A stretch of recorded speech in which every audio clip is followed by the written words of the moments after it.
Mana bo'yim 1.75 и kovshani balandligini ko'ryapsizlar. Mana men bilan почти bir xil. Примерно 1.70 ta chiqadi balandligi. Naqd 6 kubometrli kovshamiz. Bu XMG ni XY800D modeldagi ekskavatorni kovshasi bo'ladi. Mana shu ko'rayotgan bahaybat ekskavator ile 800 talik ekskavator bo'ladi. Ko'rishingiz mumkin. To'liq gusenichli karyer sharoitlariga mo'ljallangan, ya'ni lebboy karyer sharoitida ishlab bera oladi. 6 kubali kovshalari bilan ko'rishingiz mumkin. To'liq texnik parametrlarini biz kommentariyaga yozib qo'yamiz. Xohlasanglar qisqacha obzorini ham chiqaramiz.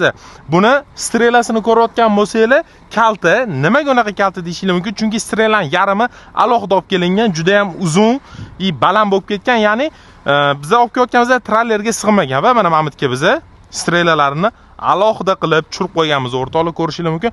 Ikkita kovshasi, ikkita ikkinchi strelasi.